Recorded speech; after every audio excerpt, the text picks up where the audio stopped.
Welcome everybody to another episode of League One on the Rocks. My name is Rich. You can find me on Twitter at I'm Rich, but I'm not.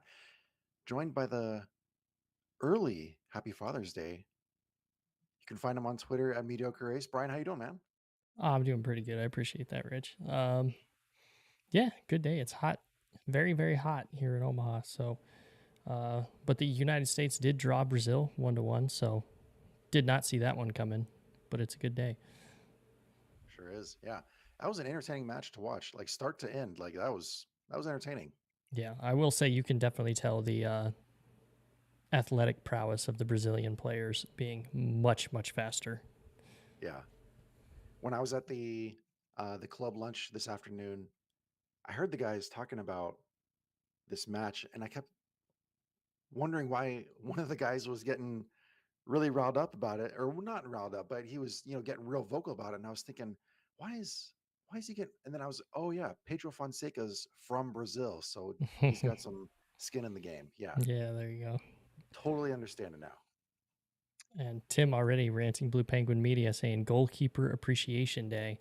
Yeah, both Sure is. keepers standing on their heads the entire match. Yeah, Kind of knew Allison Becker was going to. But then you forget how sneaky good of a keeper Matt Turner is. sneaky good.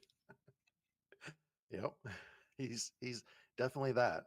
Yeah, I mean, he doesn't play for Liverpool or anything, but No, he's all right. he's an up and comer. He'll find his time. Oh, for sure.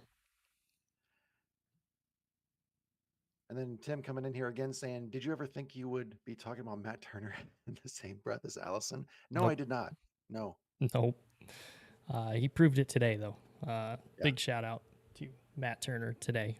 I mean, he is the reason that match ended in a draw, for sure. Yep. Easily. Yeah. Got the USA scarf there. I have. You noticed When it I was get like my way background up down and over going. here.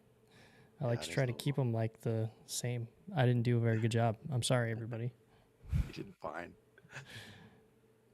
Well, as we get further into this show, obviously we're going to stick with the tradition. Brian, what are you drinking tonight? Tonight I've got a bottle of water. Yep. But also right before we hit record, I went and grabbed myself the old standby Bush Light. Yeah. There you go. I think I can have one and still be all right in the 105 degree or whatever we're gonna get tomorrow temperature, and then go to the match and drink some more. So But you'd be hydrated. I'd be somewhat hydrated, that's for sure. Well, I still have plenty of work to do after we're done recording, so I cannot imbibe tonight. So I'm going to go with some Powerade and some water. Keeping it simple. Nothing wrong with that. Yeah. Um, yeah. So with the national broadcast between Ford Madison and Tormenta, there's a lot of work going on behind the scenes to try to build and develop some hype on it. And so I have some more work to do, some stuff for the club. So yeah, I have some work to do tonight. It's gonna be a late night, but it's gonna be worth it because it's gonna be such an awesome weekend. Oh, for sure. I mean, anytime your team gets on big time network TV, can't beat that. Yeah. Um, well, before we get too far ahead of ourselves and start looking ahead at the weekend, we need to look back at some of the recent news that's been happening around the league, and we have some signings coming out from Spokane and Central Valley. Um, so it's nice to see. I mean, there with Spokane, Masango Akale getting signed. It's a And big one. then there was news that just came out today Mm-hmm. from Central Valley. They signed Denver Benson. Yes, they signed one of the key players for the burrito team, El Mm-hmm. Farolito. Uh, Farolito. yeah, I mean that's not unprecedented in the USL. I mean, Union Omaha went out and grabbed. Oh, why am I forgetting his name? Striker from Des Moines after we beat him in the Open Cup. Oh, Corey Herzog. Yes, Yeah. So it's not an unprecedented move. So Yeah. there's at least a little bit of a track record of that. I think it's going to be a good signing though. Definitely something they needed. Heck, even Minnesota did that to Union Omaha Yeah, with with Ryan Ryan Jiba. Jiba. Yeah. Yeah. See something you like, pick it up. Yeah, CJ coming exactly. in saying Herzog as well. And Tim letting everybody know that Geo did call it all the way back in April. He did. Yeah. And he had receipts for it too. Very true. Yeah. There was some more news coming out of the league. Oh, they announced so the fans let their voice be heard and voted Pedro Dolabella as player of the month. Hmm. Yeah, a So that's well exciting. deserved honor. I mean, what, Yeah. 4 goals in 3 matches? Yeah, that'll do it. Um, Yeah. yeah, not much more to say really about that. I mean, I'd say it's a good call. I know that last week you and I both said that we would vote for Joe if we had it between those two, but I mean it's hard to complain with the voting going toward Pedro too. Yeah, I think if either one of those guys won, it was the right call. Yeah. But I mean, fan voting and stuff, it's usually going to go the more predominant goal scorer than the guy that's doing the all around kind of play. But they Yep. both are, so that's tough. I mean, that we talked about it last week. That's a little too close to call either way. So Yeah. And monthly awards were announced again later on in the day.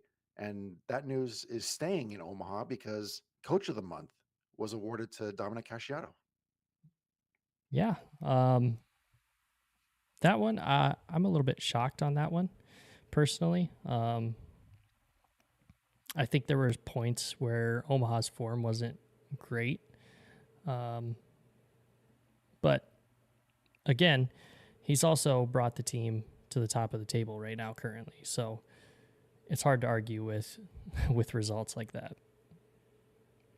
Yep. Um, so yeah, some exciting news coming out. Oh, there was another signing from Central Valley as well. It was not just Denver Benson, but also Gael Mabiala. Hopefully, I'm saying that name right. And I have not had time to do the research on that one, so that I don't have a solid grasp on. Yeah, but it's good to see that there are some mid-season signings coming out of Fuego because obviously they got to do something. They got to change it up. They got to mix it up. Do Yeah, something. they need it for sure. But I think the biggest news related to League One has to be hands down the ESPN2 broadcast happening this weekend. Oh yeah, That is the biggest news that could possibly be happening in the league right now. So obviously, I'm biased in that occasion, but I when you're broadcasting lower division soccer on a national platform, come on, that's got to take precedence. yeah. I mean, and it's going to be a good match. Madison and Tormenta are two teams that very much can move the ball and be exciting. Um, so it's definitely one that if you want somebody that is a neutral to be watching it, though, that's a pretty good matchup to pick. Yeah, If you take out the standings and all that, and you just go based on watching the teams play, I think those two teams have similar styles, similar attacking philosophies, and it's going to be really fun to see those two go head to head. Especially, I mean, anybody on ESPN, honestly, but this one in particular, I think you're going to see maybe a few more people tuning in than they would once they see how quickly the ball can move between these two teams. yeah, and Bree Stevens Field on a weekend afternoon, beautiful weather is forecasted Yeah, it's going for to be that rocking. match day too. So I mean, this is like perfect conditions for for the occasion. I love it. Well, we can jump straight into some of the Jägermeister Cup round four recaps. We can't get through all of them, obviously, because there's still one to be played tomorrow night. with yours truly involved, Brian. I mean, yeah, if you want to call a 33-year-old dude getting drunk in the parking lot and then yelling at people, yeah, that definitely involved. That's such a perfect description too. I'm, I can't lie. Any Omaha fan already knows this, so and I'm Yeah. assuming our regular listeners also are fully aware of this as well. So, CJ coming in saying, "I'm bringing the Jägermeister for the tailgate." mm, Ooh, and she knows where you tailgate, so get ready, man. It's coming. she does. She came over and said hi at the last match. Yeah.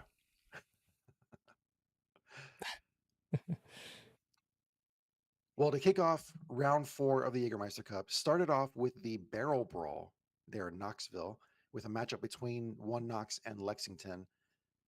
One Knox prevailing again, undefeated against Lexington, all time in the series. Yeah, they Knoxville's got Lexington's number, and this match for me was really kind of weird to watch. This is not kind of the typical thing you see from either of these teams. You saw Knoxville with a lot more possession and a lot more attacking prowess than usual. And Lexington in that first half especially just had to sit back and absorb all of it.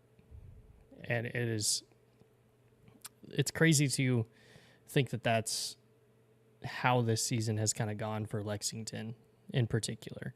Um, because we saw a lot last season. They wanted to move forward and they wanted to be the aggressors, but Knoxville's defense was stopping any chance that they had. They didn't have an extended period where they looked like a competent, complete team until shortly after halftime, maybe around the 50th minute or so. And that was really about it. That was the only time that they had really any semblance of okay, we can come in and we can get a goal here and steal some of this back, but it just wasn't to be. Yeah, and just as like you were saying, just after halftime, as Lexington was building up some of that momentum, they get that red card in the 59th minute. Mm-hmm. That killed every bit of momentum they had going their way. I mean, there was you're down a man playing against One Knox in Knoxville. I mean, that's that's that's a high mountain to climb. It was nearly instantaneous too. I mean, you saw the red card and then it flipped back and it was Knoxville's match to lose again. Yeah. So, I mean, that just shows you really have to. I mean, even in a league like League One, you have to keep your head on your shoulders. Otherwise, you get a red card and you can see how quickly the match changes. And then when I say instantly, it was minutes after that happened that Knoxville went full throttle back at Lexington. Yeah. I mean, even when we look at the XG here, One Knox finished the match with a .72 XG, yet they managed to finish the match with 2 goals. Mm-hmm. Lexington, even down a man for the last half hour of the match, finished with a higher XG. Yeah, definitely a tale of two halves without the satisfying finish. Because, and I only say satisfying finish as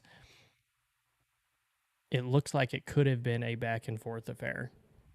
And it would have been really interesting to see if they would have been, if Lexington would have been able to keep all of their players on the field.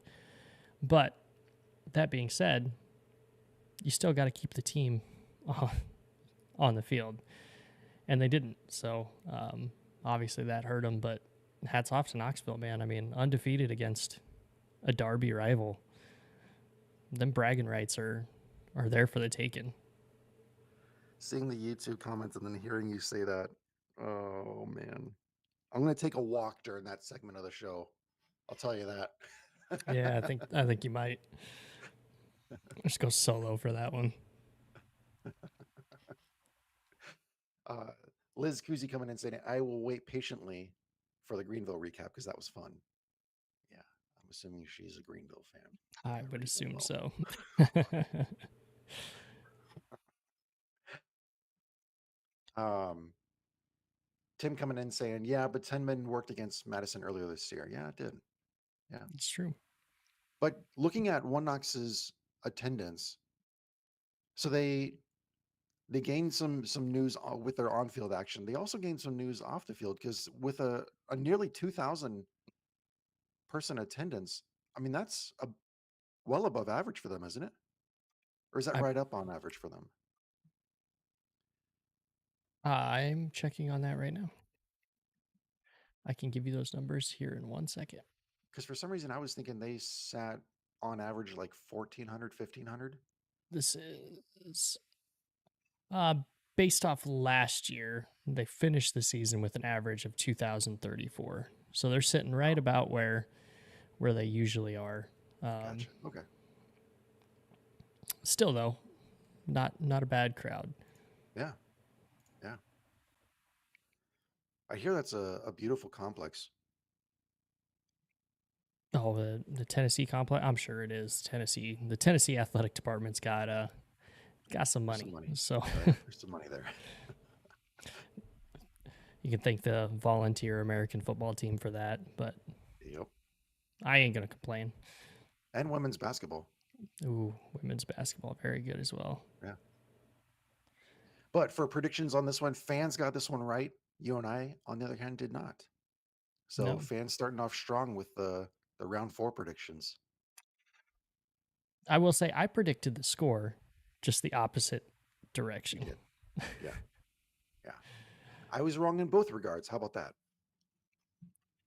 It still goes in as an L in the column for both of us. So Yep. congrats to the fans getting that one. Yeah. Moving on to the next match, in City Stadium Military Appreciation Night. Charlotte coming in and taking all the air out of that stadium with a 1-0 victory. Yeah.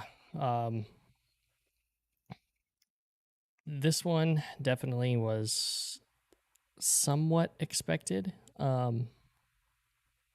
mean, if you just kind of look through the numbers, it actually tends to like move and shift towards probably should have been Richmond's match.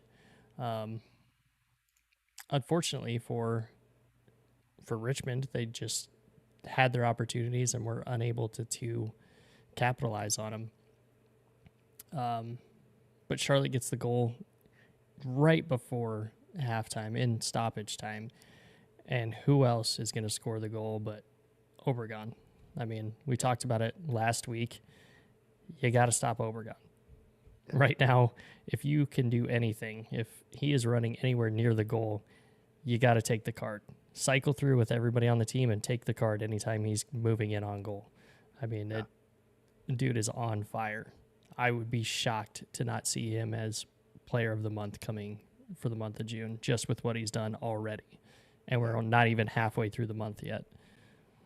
He has been killing it. That is his 5th goal of the regular season, 9th goal across all competitions.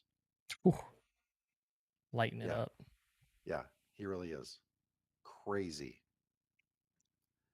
And Luis I Alvarez, I feel like he's been putting up some assisting numbers for them too. I we've can check and see what those exact numbers are, but we've definitely I heard feel like his name. he's routinely on the stat sheet in that regard.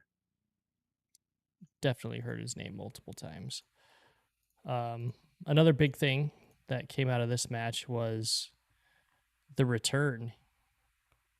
Um, Emiliano Terzaghi comes back in the 84th minute. We That's have right. not seen Yeah. Terzaghi since last season. So good to see kind of, oh, what do we call him an old head in the league or what? Like, I don't even know Oh man. what we call him. He's been a Yeah. staple in the League One community for so long. Good to see him finally get back to some health to be able to get some time because we all know what he can do, and it'll be interesting to see how their offense shifts if he continues to stay healthy and gets more minutes moving forward. Yeah. The first thing that came to mind as soon as I saw that he was entering the match was, well, pack it up because here we go. Like he's gonna start going off on everybody in the league, scoring like crazy. I mean, it We're gonna very start well could seeing, happen still. yeah, yeah. Coming in the 84th minute though, that's a tall order even for a legend like him. I mean, He's 84th minute is a little late to be sending in a guy to get a goal, but yeah, just stretching his legs a little bit, just eh, getting warmed up. has to be. Got to start somewhere. Um, so I looked up Luis Alvarez. So he's had 2 goals on the season. This would actually be his first assist of the regular season. Must have been goals that we were referring to then. Oh, well, this was Jagermeister Cup though. That's what it was. Because I was looking at regular season stuff. Tim with Ranting Blue Penguin Media saying Alvarez only has 2 assists in all competitions this year, both in the Cup, one in April and one in the last match. There it is. Yeah, just found it too. Tim beat me to it as Tim, usual. you were a legend. Yeah, he is. Man, So this match, if you go purely looking at kind of the stats and honestly watching it as well, if you had covered up the score line and not seen the goals and watched everything but the goal, you would have sworn Richmond would have won this match. They looked like the significantly better team for essentially the entire match. I think there was maybe 2 or 3 spots where Charlotte looked better, and obviously one of those was a goal scorer. So, but yeah, I think this might be a jumping off point for Richmond to kickstart their season because this looked like the Richmond Kickers that were Shield winners. yeah, They looked very, very good against a very, very good Charlotte team as well. yeah. This Richmond team, they've been slowly and steadily showing that they're starting to click, and um, they're about to take off. I mean, you have to believe they're about to take off.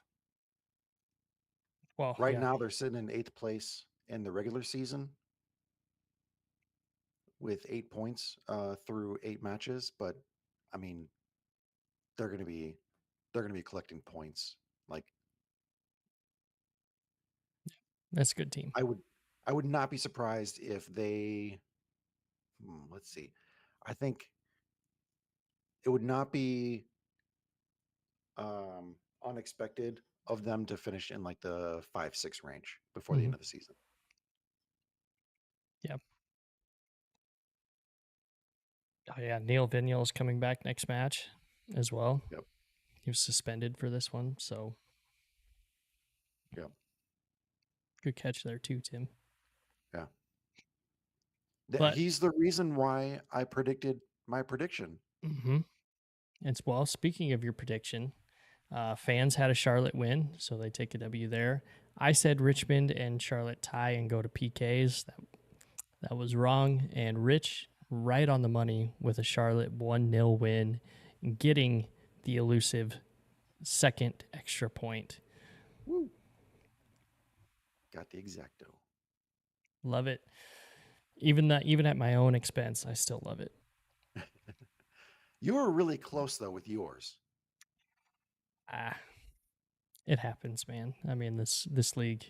I mean, I said it before, and I'll say it again. This league is very, very hard to predict because you don't know which team is showing up. Yeah.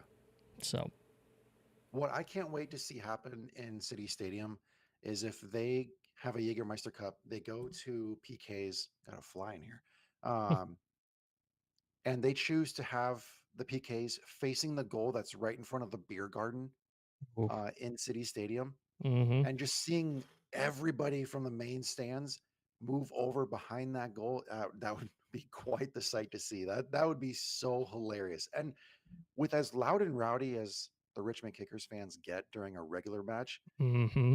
getting them all condensed in that area for a Jägermeister penalty kick, come on. That would be such a great atmosphere.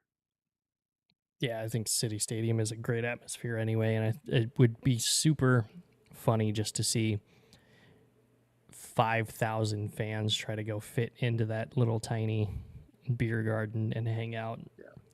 But it's got to happen. I agree with you 100%. It's got to happen. Yeah.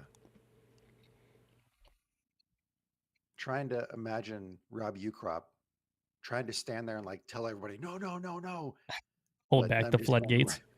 right. Yeah.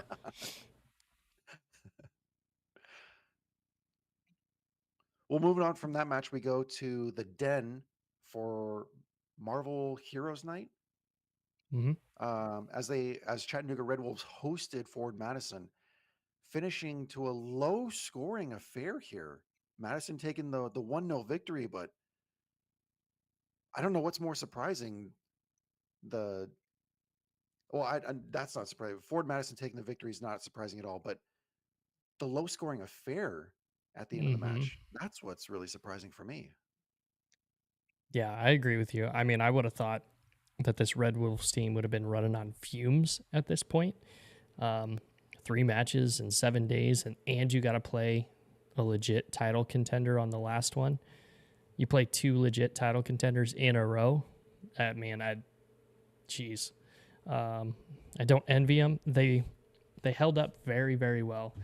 Um, they did their traditional play very physically, kind of take forward Madison out of that headspace to make clear, concise decisions just based on being relaxed and calm because of how physical Chattanooga chooses to play. Um, and you could kind of really tell that Madison at times was kind of flustered by the amount of physicality that they were receiving. Um, but then again, in the match too, when they were able to fight off that physicality, when they had possession and they were rolling and their offense was doing what they wanted to do, they looked like a legit title contending team. Yeah. Yeah. Chattanooga could never really produce a genuine opportunity on goal, but it was Madison who was taking advantage of those moments. And they had multiple moments throughout the match where not only could they have broken the deadlock earlier in the match, but they could have added a few goals to their hand as well. Yeah, they very easily could have had this at probably 3 goals. Yeah, I agree. And this is a Ford Madison team entering this match in 4 of their previous 5 matches. They had scored 2 or more goals. In 3 of those 5 matches, they had scored 3 or more goals. This is a high scoring team. So for them to be limited to a single goal against Chattanooga, I mean, credits Chattanooga, held Yeah, them to a goal. yeah. I mean, that in and of itself is an accomplishment. I know it's not the accomplishment Chattanooga wants, but it is progress. Once Yeah. you factor everything into this, you factor in the fact that they played 3 matches in 7 days, the fact that they play that physical brand of soccer, and the fact that these guys were probably gassed by the end of this match and were still able to hold one of, if not the highest scoring team in the league to a single goal, and were able to get possession in little bursts and be able to move the ball in little bursts of time against a very good team. I think there's things that Chattanooga can definitely look at from this match and say, okay, we can build off of this. And obviously, you turn to forward Madison, and I mean, you win the match 1-0. These tough, gritty victories, they always come back at the end of the season. And you can look back and say, oh, we went this far because we got those 3 points, or, we got this victory in Chattanooga. And it wasn't easy, but that is the reason we got where we are. And let's not forget, this is the Chattanooga side that even if they wanted to find some support from their bench, there's not much of a bench to go to because they're dealing No. with so many injuries at the moment. Mm-hmm. Yeah, I mean I think Chattanooga caught Forward Madison at a Forward Madison caught Chattanooga at a bad time. Um, I think if this match is played with full strength Chattanooga, it may have went a little bit differently. But that being said, Madison gets the win, and full credit to him because they didn't look perfect doing it, but they look good enough to win. And hey, that's all that really matters in the end. And I don't remember the celebration from Juan Galindrez. Did he celebrate that goal? I Because he's don't. scoring against his former club. Yeah, I don't remember. I don't remember either. Tim, what do you got? Yeah, Tim.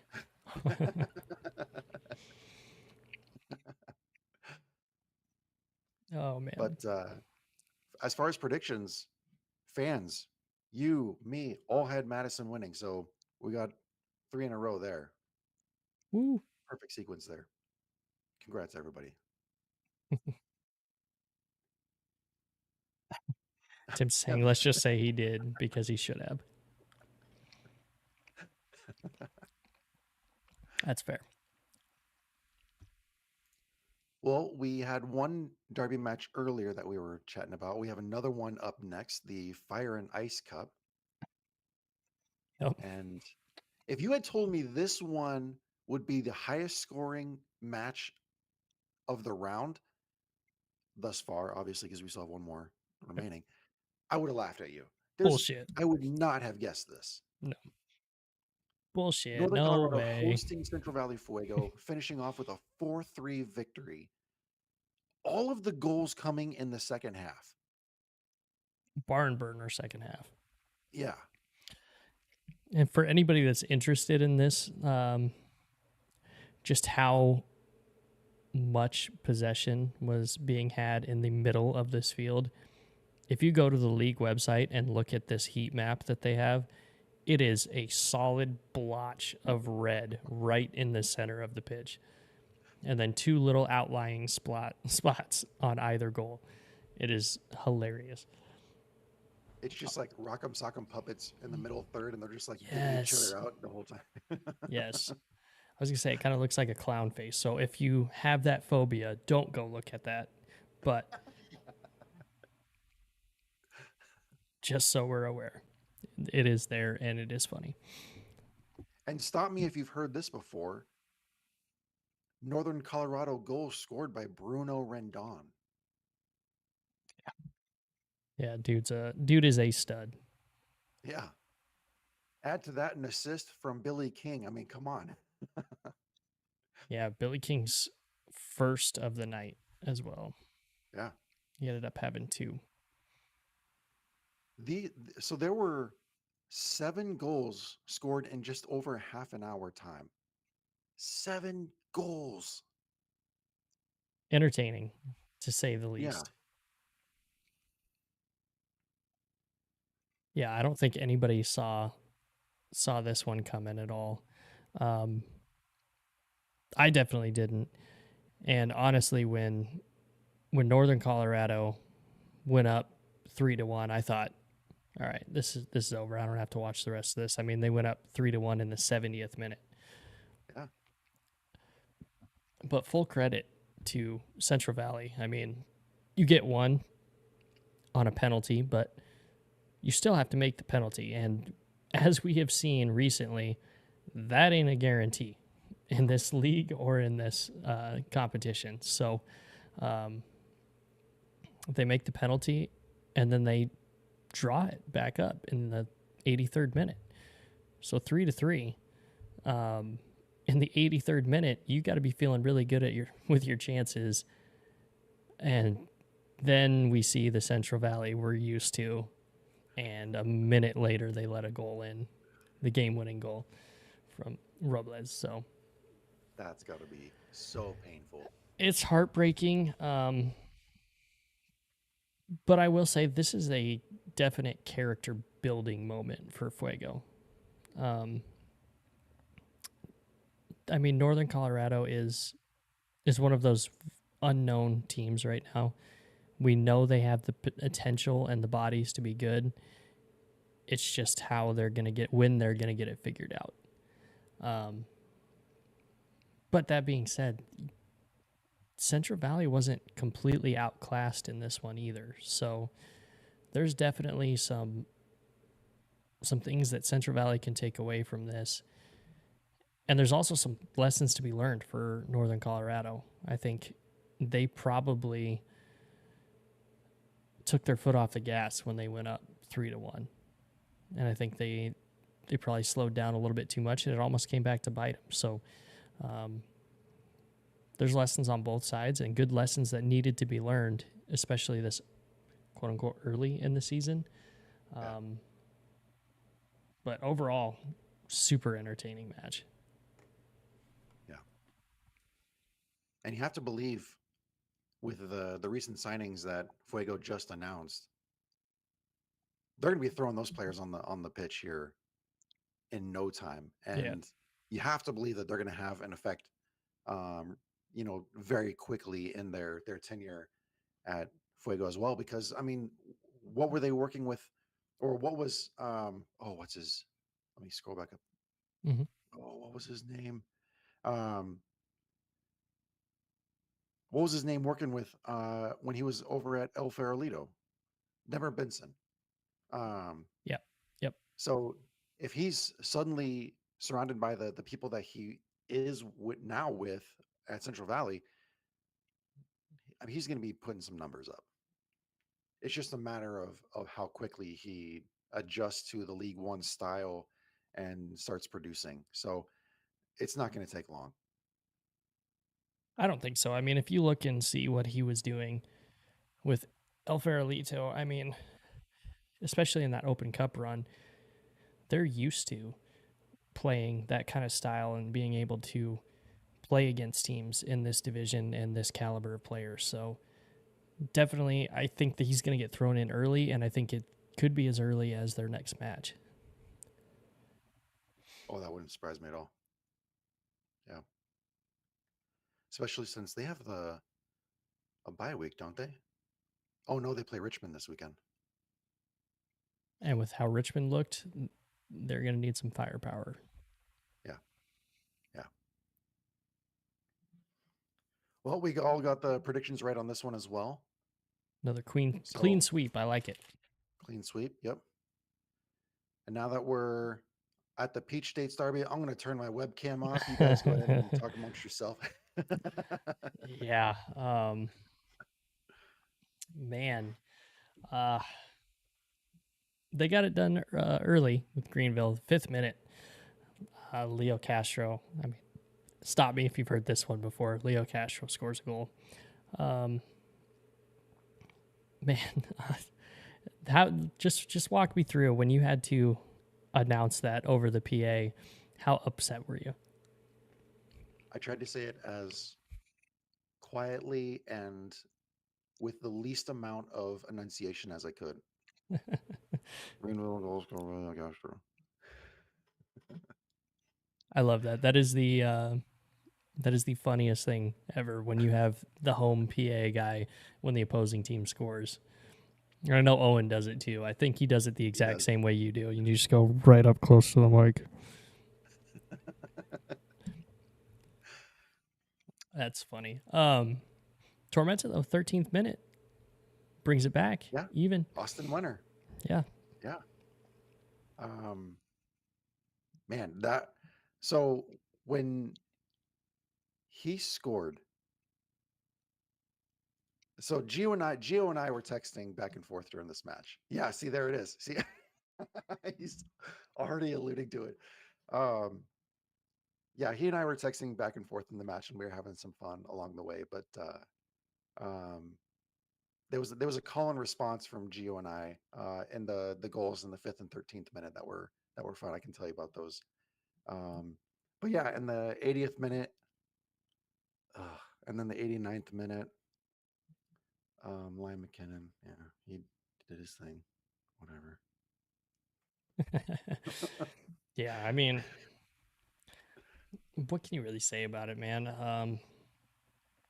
That first half, pretty back and forth. Honestly, I thought Tormenta looked like a fully rounded squad against a good Greenville team. But then right before halftime is when everything seemed to kind of shift Greenville's direction. Granted, they didn't score their goals until late, so it was a little bit more back and forth again in that second half.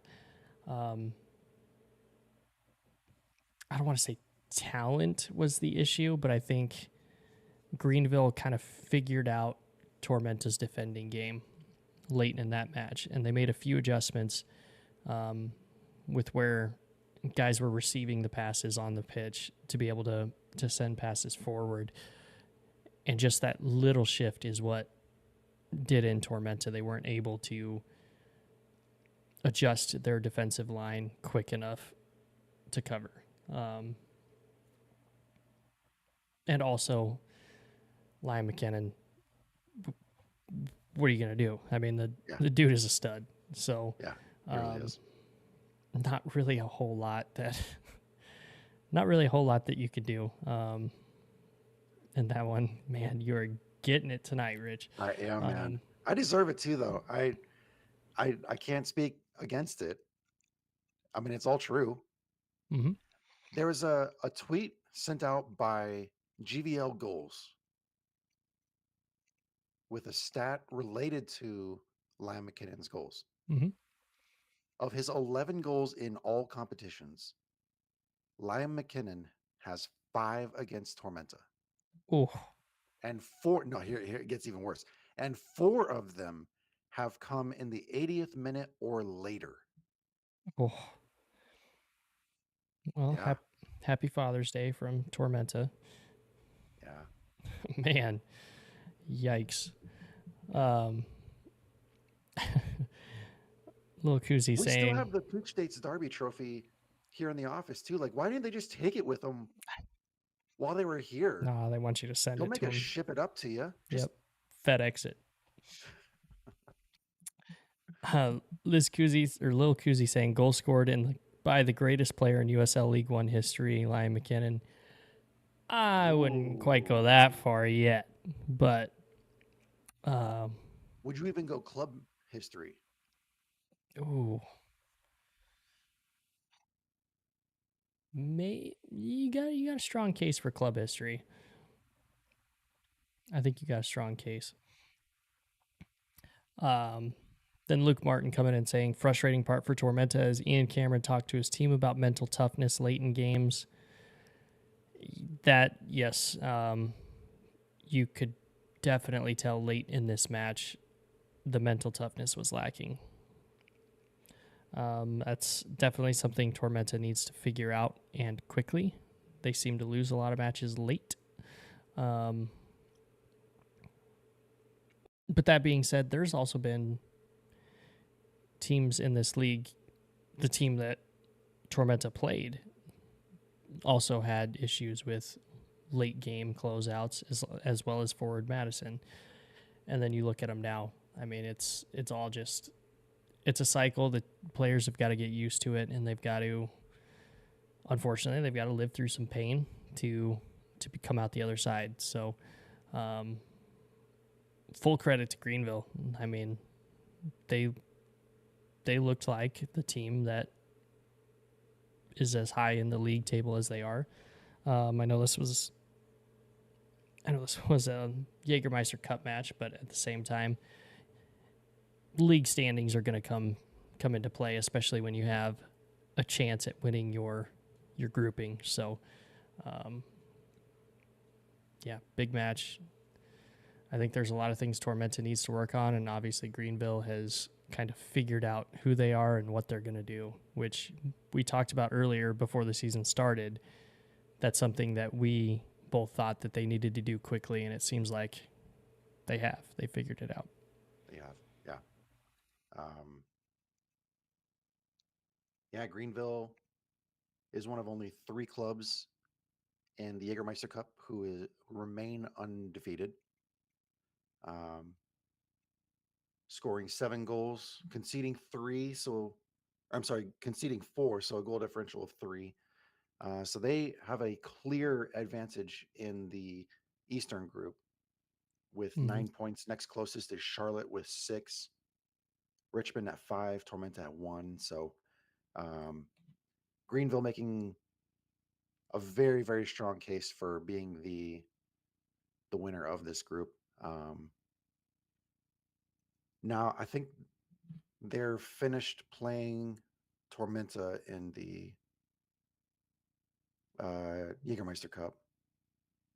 So they have to focus their attention over to Charlotte and Richmond. Um, and then, I didn't look at the schedule to see who they play out of the group.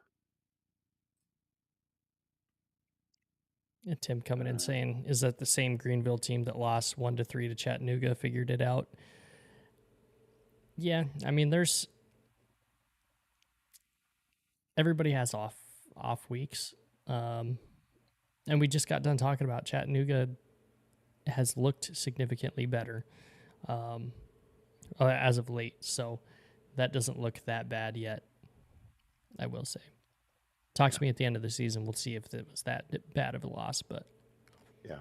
as of right now, So Greenville's out of group opponents, Spokane and that's a tough Lexington. one. And they already played Spokane and defeated them after a scoreless uh, 90 minutes. They went on to win 5-4 in penalty kicks. So next up for Greenville is Lexington. Mm. And then they go on to play Richmond, Charlotte, and then Charlotte back to back. Oof. Yeah. That's going to be those are going to be the matches to decide the group Mm-hmm. because we currently have Greenville and Charlotte 1 and 2 in the Eastern group. Yep. So those are going to be the matches to watch for sure. Like it. It's exactly what I want to see. Yeah. We do have a question from Luke Barton. And he said, not really a question. He just wants to hear about your experience with the Tormenta Unified team and their game on Saturday night or Sunday night. Excuse me. Well, first off, huge hats off to Rick Wright, Greenville's coach, because he stuck around to see Hell the very yeah. beginning of the Unified Series match. He didn't have to do that. He didn't ask us to do that. He volunteered to do that. I'm sorry, we didn't ask him to do that. He volunteered to do that himself. What a guy. So for him to stick around after the match when he could have easily gone back into the locker room to continue talking to his guys, continue giving instruction on recovery and preparing for the road back to Greenville and preparing for the next match, all that kind of stuff. He could have stayed on the clock and gone back in the locker room to do his thing, but he decided to stick around and see the beginning of the Unified Series, and that meant a lot. Um,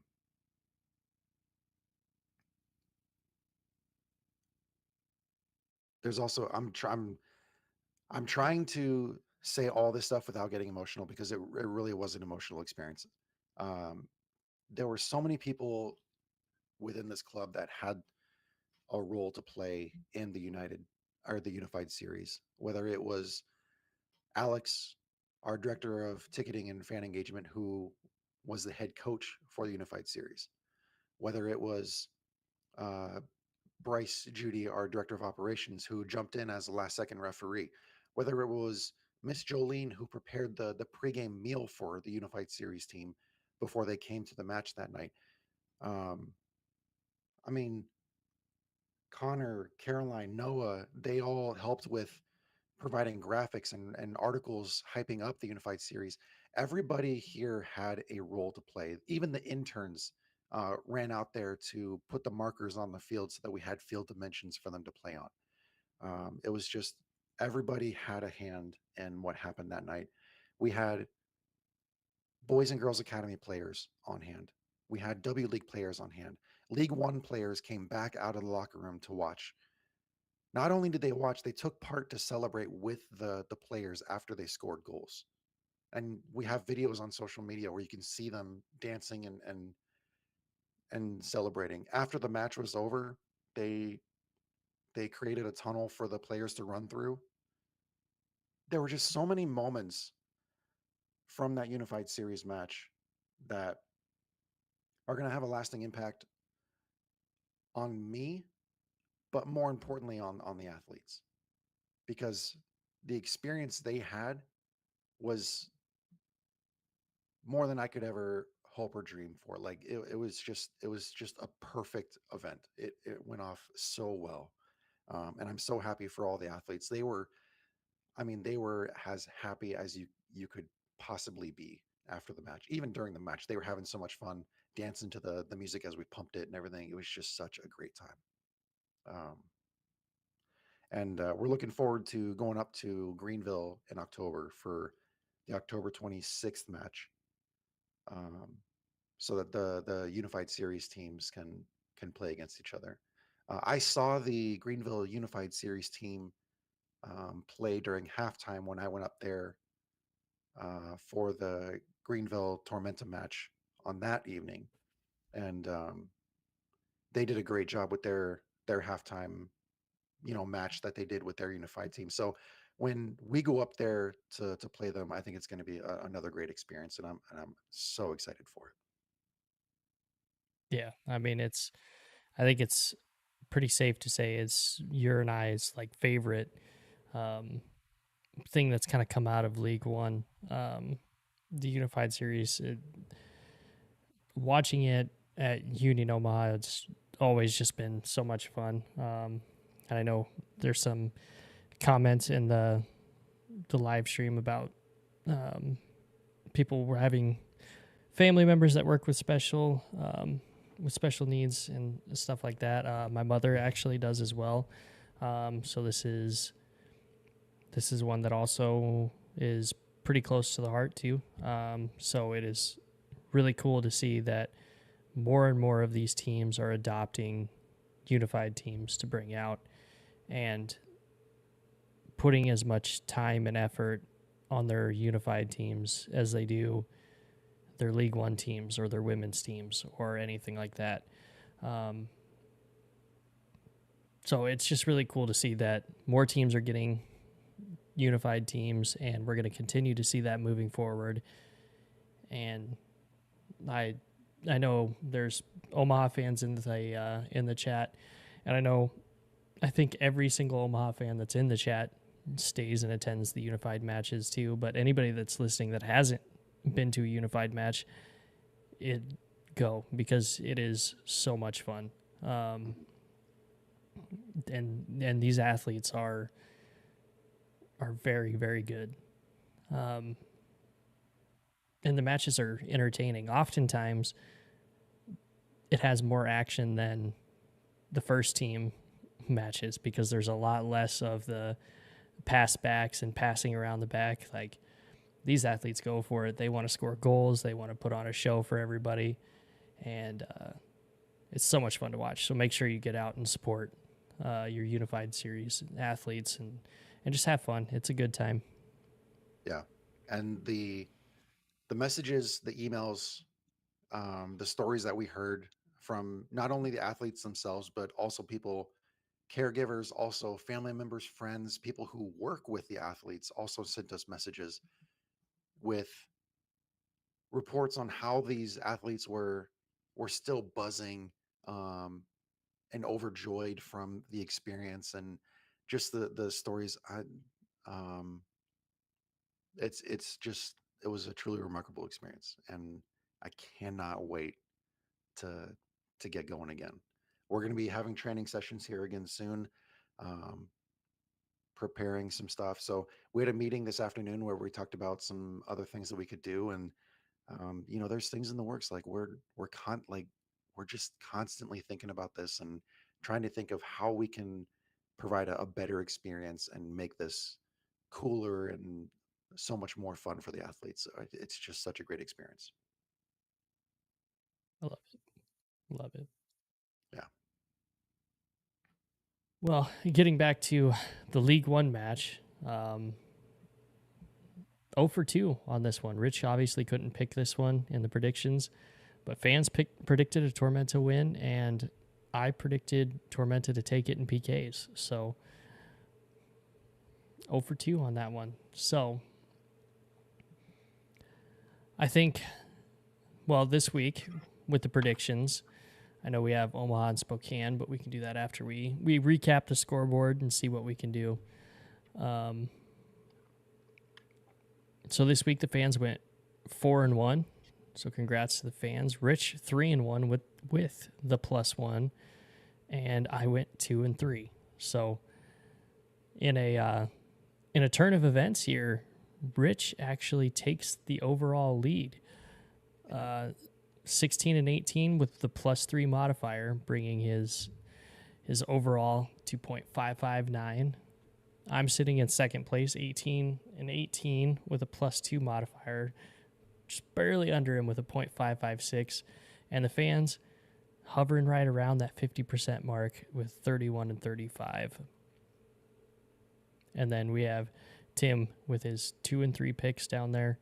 Tough week to pick, though, so I won't hold that one against him. That was a tough week. But Rich, congratulations, taking over the top spot this week. Thank you. Only because of the exacto that I got. If I had not predicted that score correctly, I would still be in second place behind you. But it's a tight race. Very tight. Very tight across all three. Yeah. Hey, even throw Tim in there with his 0.40. I mean, that's still Tim saying a 400 is Hall of Fame career in baseball. True. Very true. These were baseball numbers. We are all Hall of Famers. We're all getting statues built in our names and likenesses. Hopefully, it's better than the Ronaldo bust that they released not that long ago. Or maybe that was a long time ago, and I'm just dating myself a little bit on that one. But People just keep bringing it back. yeah, you have to. I see it at least once a week. But so we could talk tomorrow night. Omaha is hosting Spokane. Promo Pride Night, Thrifty Thursday. I did find out Thrifty Thursday is $3 berm ticket and $3 specials of, I think it's hot dogs, ice cream, and 12-ounce beer draws of the Booho Brew. So the team beer are going to have 12-ounce draws, not the 8-ounce draws that they had at the last Thrifty Thursday night. So I will be going in early to partake in some draft beer as opposed to the canned Busch Lights that are in my fridge. There you go. That's smart. So the all-time series, Spokane has the all-time series win. Obviously as well, sorry, the Unified Series. I know we talked about it earlier, but the Unified Series is another big one right after the match. Stick around for it. So the last 5 for Omaha, 2 wins, 1 draw, 2 losses. Spokane, 2 wins, 2 draws, 1 loss. And we both did our predictions already last week. I predicted a Union Omaha 2-0 win. You predicted a Union Omaha 2-1 win. Yep. So we'll see tomorrow what the fans think. Knowing our fans, I have a sneaking suspicion which way they're going to go. But I could be wrong.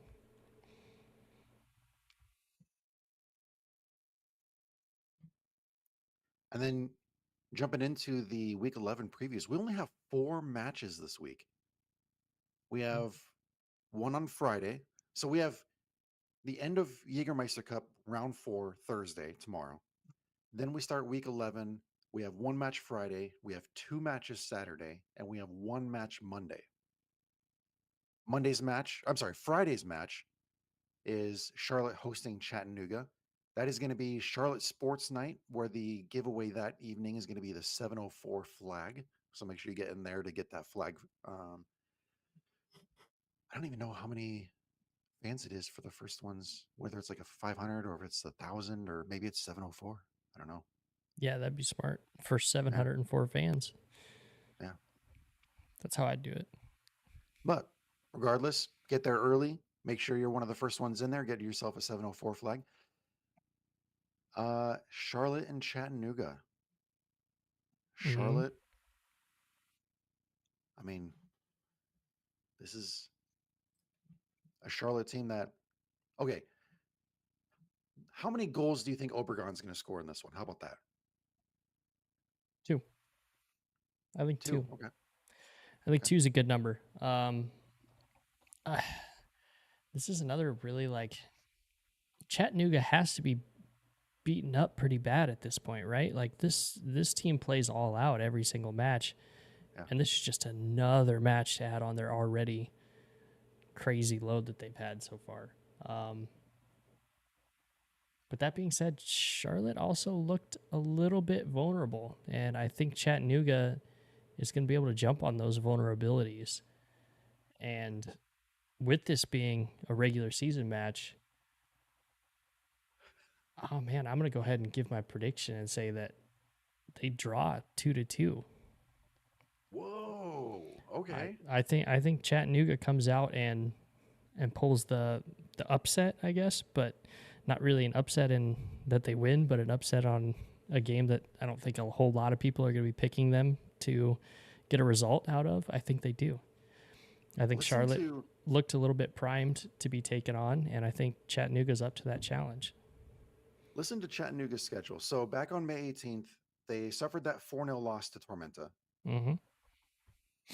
Their next match, this is full schedule. This isn't just regular season or Jägermeister exclusively. This is all together. Mm-hmm. Um, their next match was a home match against Lexington where they lost by a single goal. Okay. So that was a hard fought match there alone. But then they followed it up with Greenville on the road, Oof. Union Omaha at home, Oof. Forward Madison at home, Oof. and now they go on the road to Charlotte. Oof. You're playing like 1, 2, 3, and 4 in no particular order on that one. Yikes, man. Man, that is rough. Ooh, I do not envy Chattanooga going through that run of matches. Um, no, I'm going Charlotte winning this one. I'll say I'll say Charlotte 3-0. Ooh, whoa. Could not be any further on the ends of the spectrum on that one. Yeah. Then we go to Saturday's duo of matches, starting off with a 3 p.m. kickoff on ESPN2. Ford Madison hosting Tormenta. Promo for this one is Daddy's Day socks and Crocs. I'm so mad I Madison didn't. once again killing it with their promos. Yeah, I'm mad I didn't bring my Crocs up they're downstairs. Like I have them when I take the trash out. Put them on when I take the trash out. I'm wearing socks I could have done and just lifted my foot up. I'm sorry, guys. I'll do better in the future. But That's awesome. God, what So a for promo, $40, you get a ticket to the match, you get Crocs, and you get Ford Madison socks. dude. Anymore, $40 and you get a pair of Crocs. You're Yeah, paying $40 for Crocs anyway. Usually now, really. the kids are buying them, man. Kids I've love them. never purchased a pair of Crocs. I've got one pair that I wear to go take trash out, and then I wear it when we go up floating in the Niobrara River. Yeah. And I think they were like $20 when I got them. But yeah, like I see kids everywhere wearing them now. They got to be up in that price. Got to be like $40 by now. Oh, man. Weren't they supposed to be made to be like super cheap too? I think so. Man. Ford Well, Madison even posted a video on social media where they had somebody wearing the socks and the Crocs. And they when they put the Crocs on, they put it in sport mode hell yeah, dude. and then started playing soccer. Got to put them in sport mode.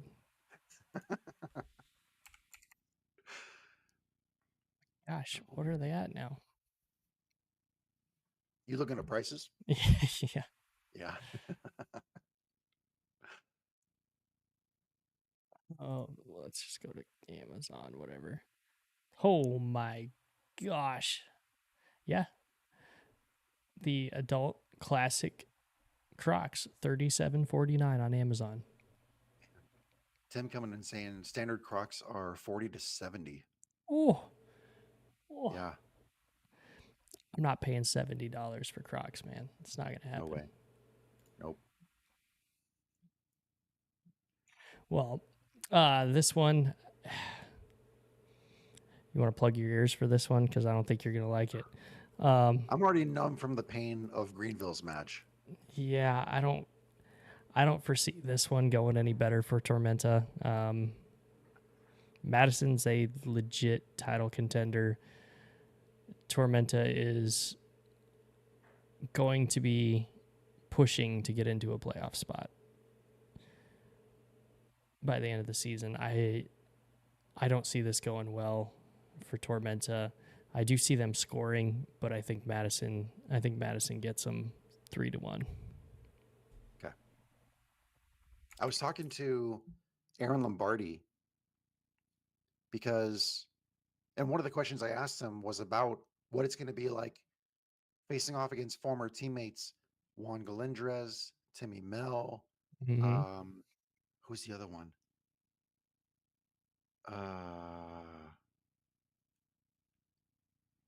Oh my gosh, who was it? Jimmy Villalobos. So those three former teammates from when Aaron was playing with Chattanooga. Now those three are with Ford Madison. Now he has to go to Bree Stevens to reunite with them.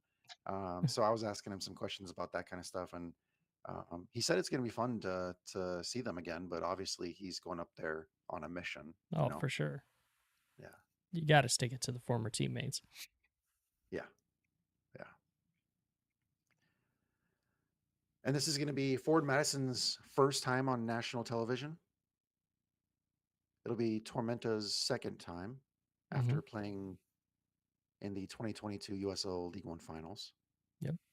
So this will be Tormenta's first time for a regular season match on national television. How about that? Yeah, it'll be a good one.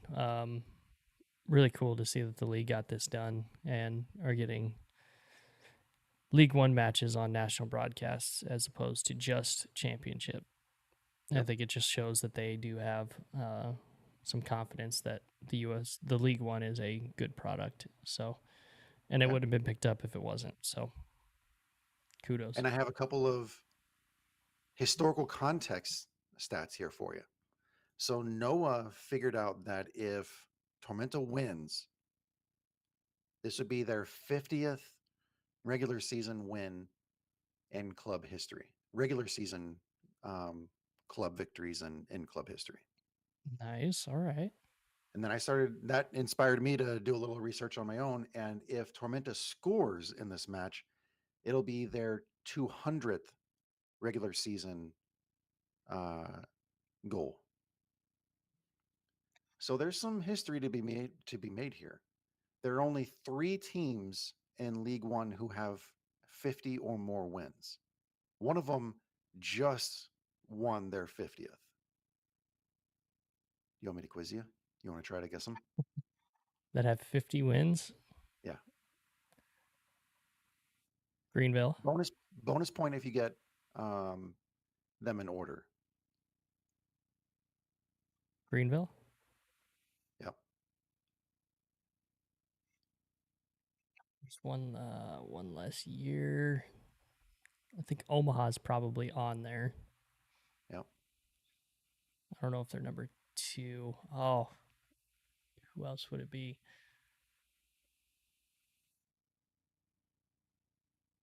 Oh, let's go with oh,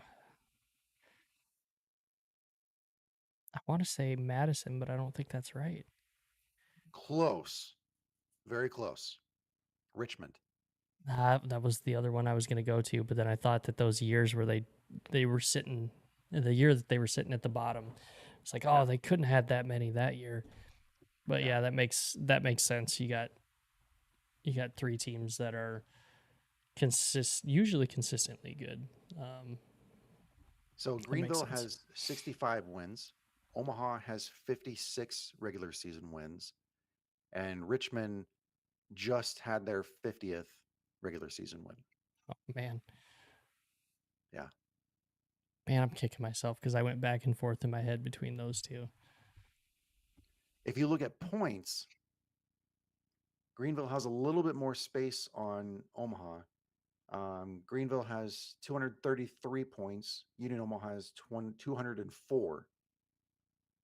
Ooh, Third place would go to Madison, though, because they have 191 points. I think Yeah. yeah, I'm not gonna go full homer on this one, but I will say Greenville has a whole year in the league before Omaha came in. Just Yeah. saying. But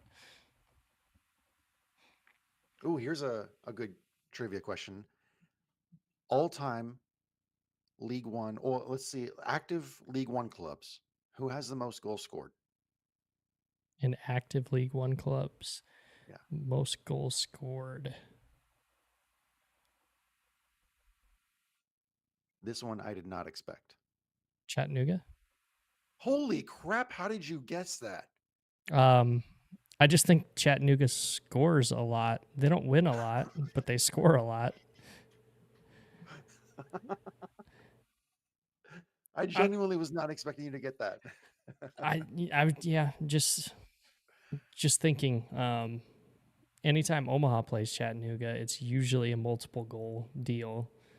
It's like I don't know anybody else in the league that we've played that has scored a ton of goals on us. So they're usually when Omaha loses to teams, they're generally losing pretty close. But Yeah. They are the only club with more than 200 goals scored. They have 201. Next up would be Tormenta with 199. yeah, that was the other one I was thinking in my head. Another one of Yeah. those teams where it seems like when they play, they score. They may not always win, but they always score. Man, good job Yeah, getting that trivia question. That's awesome. close. Tim Jeez. saying now it makes sense. I bet the goal scored thing in the cup was Chattanooga's doing. Hey, hey, man, the league adopted it. They made a convincing argument as to why. Yep, they did. That That means means Deck. Declan Yep. Waters' first goal was Chattanooga's 200th. Yeah, that would Hell be yeah. correct. Cool. Yeah. Well, we Got to were just talking a little bit about Richmond. We can go to that match next because they go on the road to Central Valley for League One After Dark on Saturday night, 10:30 p.m. Eastern Time kickoff on ESPN Plus. love it. Love League One After Dark. Yeah. Um, crazy things generally happen in League One After Dark. Um, Central Valley's probably going to be displaying their new signings. Mhm. Richmond is going to be back at seemingly full strength. I like Richmond in this one, man. I think this is Richmond's. This is definitely Richmond's time to shine. I think they get it done, and I think they get it done handily. Um, uh, yeah, I like Richmond 3-0. 3-0. Okay. I was gonna ask you before you threw your scoreline out that we just saw Central Valley in a barn burner with Northern Colorado, Mm-hmm. and I was gonna check and see if this was gonna be a similar type of match. But if you're going with a 3-0 victory, No, I think there's a couple reasons for that. I think Richmond is a better team than Northern Colorado is. I think Richmond's defense is a little bit more stout. Can be. Let me preface that. Can be a little bit more stout. Um, and I don't think Central Valley's signings are going to be up to speed enough to influence this match yet. I think Central Valley will be influenced by the players they signed, but not quite yet. yeah, I still think that Fuego is gonna keep this one close. They always do. I I don't see a Richmond 3-0 victory. I am gonna go with a Richmond 2-1 victory. That's fair. You got a point. Generally speaking, Central Valley doesn't lose barn burners; they lose close ones. So Yeah, that's fair. yeah. The only match left in week 11 of the regular season is Northern Colorado hosting One Knox on Monday night at 9 p.m. Eastern time on ESPN Plus. This one is interesting. It's it's interesting. You're catching Knoxville on an upswing and Northern Colorado on an upswing. Um, Northern Colorado showed that they can score goals in that 4-3 thriller against Central Valley. I think I think you're going to start to see Northern Colorado come back to not the level that they were last year, because I think you lose a proven goal scorer like Trevor Hammond, you're going to drop off a little bit. But I think they do have the players to be able to make a dent in this league. But they're also going against One Knox's defense. That is Hit the going to nail on be the head. tough. Yeah. Um, I'm going to look really quick as well. One Knox has yet to beat Northern Colorado, and all time Northern Colorado has scored 11 goals to One Knox's 4. And this is only going to be the second time. Oh, One Knox is no, this is in Windsor. So this is the second time ever for One Knox going to Windsor. Playing at altitude. Yeah. Man, They're already defensively stout. If they want to save some energy, they may park the bus, set a low block. I I think they're probably going to do that, and I think they're going to get a goal, but I don't think it's going to be enough. I think Northern Colorado is another one of those teams that is going to start to make their push for the playoff line, and it's going to start now. I like Northern Colorado in this one 2-1.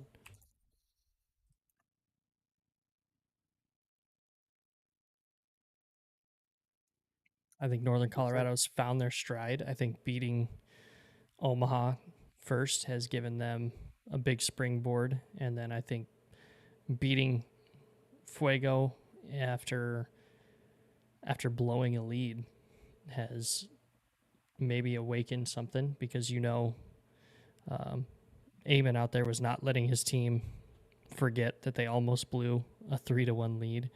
So um, I think they're gonna have their stuff together. So I these like two met NoCo. earlier in the season on Saturday, May 11th. Northern Colorado with a 5-1 victory. Yeah, Tim alluding to that in the comment section as well. 5-1 Yeah. NoCo, maybe. Maybe. Yeah.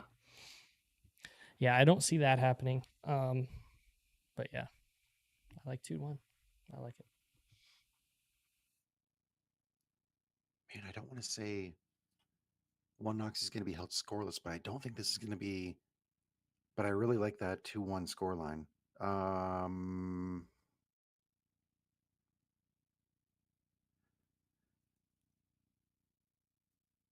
I am going to go. Oh, let me check one more thing here really quick, and then I'll make my decision. Mm. Um,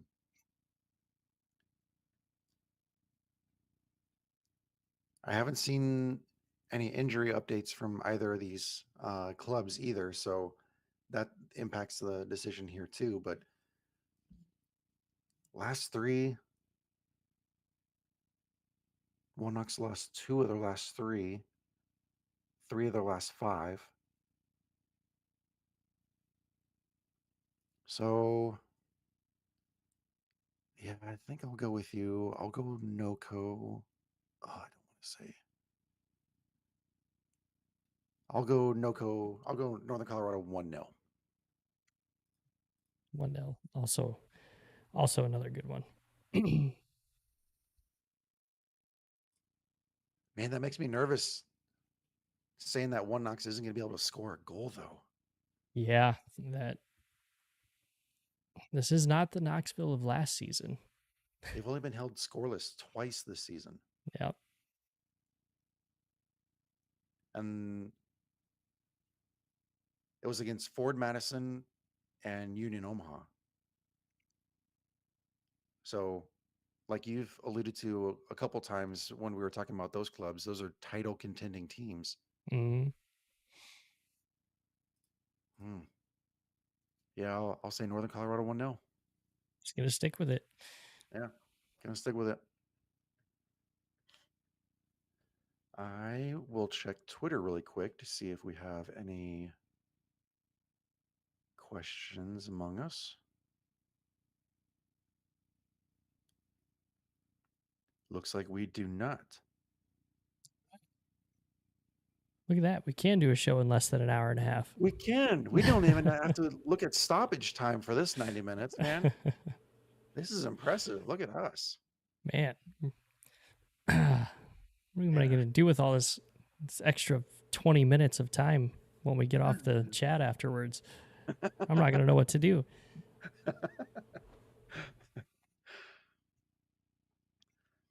I mean, we should we just sit here and stare at each other for the next 8 minutes so we can make it to 90 minutes? You Do call you it early. remember Craig There was a fight on the Ferguson? field. Do you remember Craig Ferguson, how he would end every single one of his late night shows with awkward silence? No, No? Okay. I don't remember that. That I sounds really funny. enjoyed Craig Ferguson's late night show. Um, but at the end of interviews and at the end of his show, he would always just say, "What do you think? Should we go with awkward silence?" And they would just he and the guests would just sit there and like look around, look at the audience, look at the studio. That's good. It I was like just that. a little bit that he did, but it was hilarious. I like that. Yeah. Man, I mean, I would say if I don't think we would get copyright struck for it, I would just move the banner here, and there's a TV right back there. You just turn on the TV and just watch TV Yeah. for a little while. Well, everybody, thank you for tuning in to another episode of League One on the Rocks.